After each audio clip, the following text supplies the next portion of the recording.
Victorianjärven hiippakunnan naistyö keskittyy pienten lasten päiväkerhotoimintaan. Ja toinen vaikeampi tehtävä on naisten herättäminen tietoisiksi omista oikeuksistaan ja mahdollisuuksistaan. Wanakuwa ni watu ambao wanakuwa na mashaka.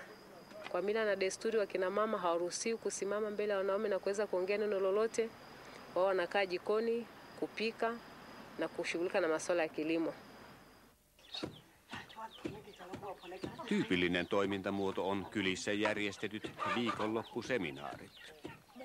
Kouluttajat kiertävät perjantaina talosta taloon ja kutsuvat naisia seminaariin lauantaiksi ja jumalanpalvelukseen sunnuntaiksi. Väkeä tulee yleensä paljon, myös muslimeita. Mutta jotkut jäävät aina tulematta. Kuweza kuhudhuria kwa sababu wanaume zao wanawanyima kwa sababu waende katika kazi ya shamba, au pia haoni sababu kwa nini mama akafundishwa kwa ule uoga kuwa akiwa mjanja huenda atamzidi maarifa.